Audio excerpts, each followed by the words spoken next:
Olá, galerinha, tudo bem? Como é que vocês estão do lado daí? Hoje eu vou falar um pouco sobre o gerúndio, aquela coisa do ing, e também, além do gerúndio, o infinitivo, certo? Quando é que eu vou usar ing e quando é que eu vou usar o to para o infinitivo, certo?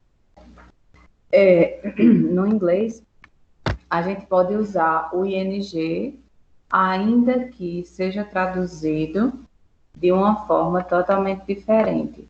Que seja traduzido, por exemplo, leitura, quando se trata de reading, reading strategies, quer dizer, estratégias de leitura.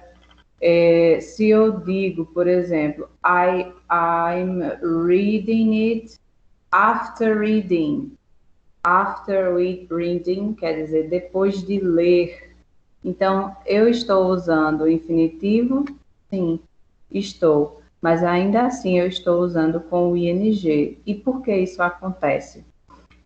Porque às vezes quando eu começo a ler algo em inglês, tem um reading, mas não é traduzido como lendo, não faz sentido se eu traduzi-lo como lendo. Por que é que acontece isso? Como é que vai acontecer isso? De que modo, né? Então, é para isso que eu estou aqui com vocês. Eu vou compartilhar a minha tela com vocês, para vocês verem como é que a gente vai saber direitinho como usar o ing ou o to mais o verbo, certo? Para falar sobre o infinitivo. Eu vim para cá, que é um cenário um pouco diferente, mas justamente para que tivesse uma qualidade de som melhor, para que não interrompesse tanto os barulhos, as coisas, né? Então, eu vou compartilhar a minha tela com vocês, ok?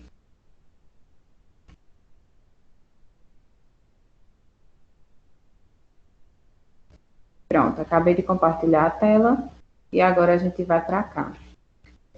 Quando a gente deve usar o ing para falar sobre o infinitivo? Ou para traduzir de uma forma diferente. Primeiro, após preposições. Segundo, após os verbos, estes verbos todos. E após as expressões can't stand e it's worth, certo? Quando é que eu vou usar o ing numa frase sem necessariamente estar no present continuous? Quando? No primeiro exemplo, a gente tem após as preposições. Quando eu falo uma preposição,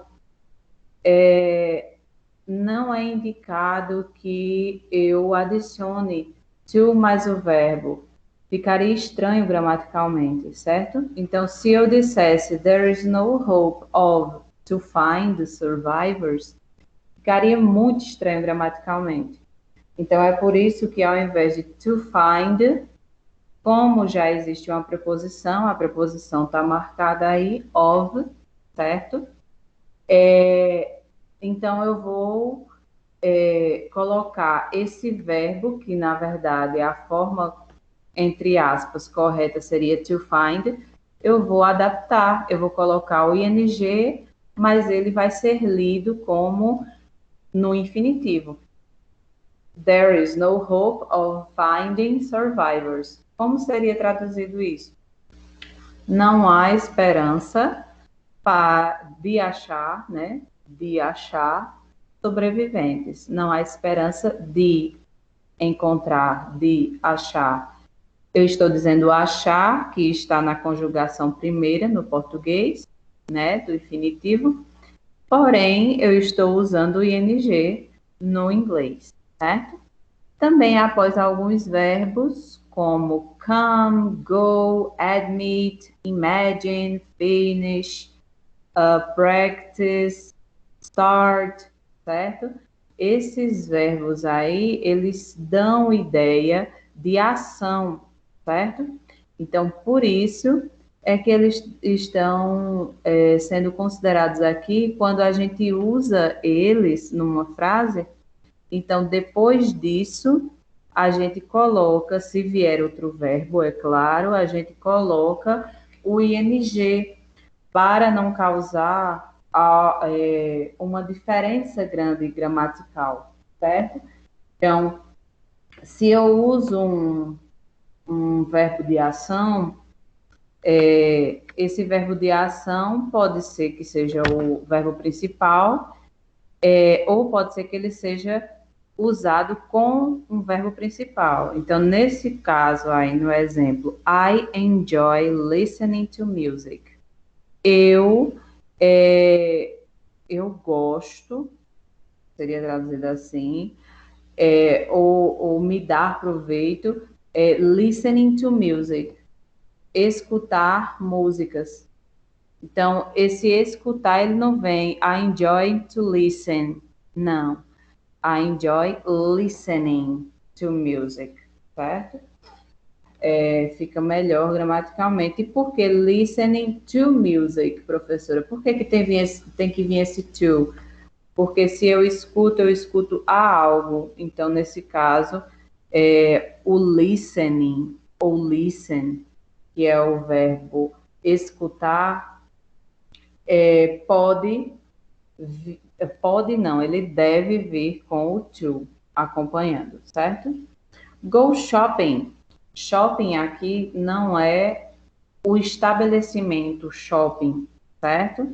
Aqui o go shopping quer dizer ir às compras. Então, go shopping requires time and money. Ir às compras requer tempo e dinheiro. Após as expressões can't stand e it's worth. Can't stand quer dizer tolerar, certo? Stand quer dizer tolerar também. Então, se eu junto can't stand, quer dizer eu não consigo tolerar, certo? Eu não posso suportar. Então, I can't stand boring people. Bore, no caso, seria o verbo, certo? Chatear, certo? Mas, nesse caso, I can't stand boring people. Eu não consigo suportar, né, pessoas chatas. Eu não vou traduzir como chatear ou chateadas, mas pessoas chatas, certo?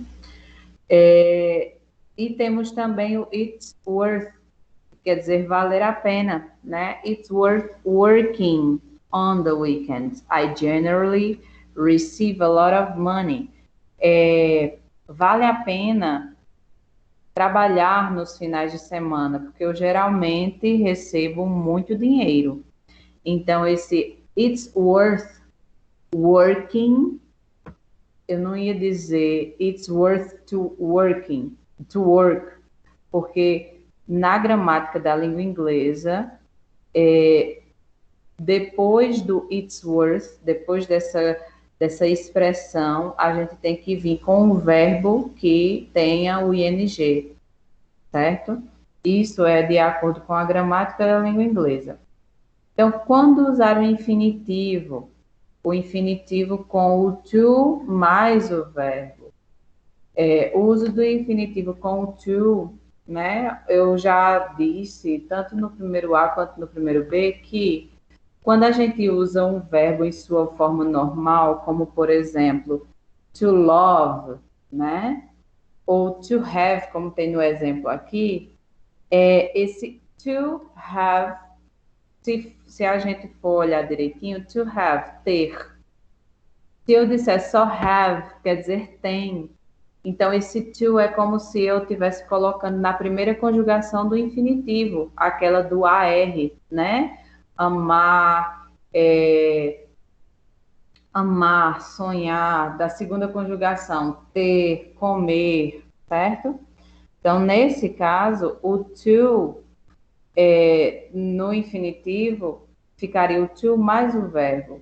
Então, quando é que eu vou usar esse to mais o verbo? Quando eu usar também, né, alguns verbinhos como tell, invite, teach, want, remind, wish, desire, certo? Então, I invited my sister to have lunch with me. Eu convidei a minha irmã para almoçar comigo. Esse to have lunch quer dizer todo almoçar, certo? E aí a gente não vai usar o ing. A gente vai usar o to have lunch. Por quê? Porque o to have, a sua forma normal, a sua tradução normal seria ter. Mas quando eu uso com o lunch, que quer dizer almoço, eu transformo ele em um verbo, almoçar, certo? Após adjetivos e após algumas palavras que podem ser tanto quantifiers, certo? Para saber a quantidade de algo, como também pode ser usada para com conjunções, advérbios, certo? Então, a gente tem aí um exemplo bem legal. You are too elderly to work on this company. Você é muito, né? O to aí seria com essa intensidade, seria uma intensidade de muito. You are too elderly. Você é muito velho to work on this company, para trabalhar nessa companhia, certo? Então, nesse caso aí, o to é um quantifier. Se você usar o to naquelas saudações, né? Nice to meet you too, né? E quando ele vem lá no final, ele significa também. Mas se ele vem no meio da frase, ele vai significar muito. É uma grande intensidade. Então, you are too elderly to work on this company. Você é muito velho para trabalhar nessa companhia.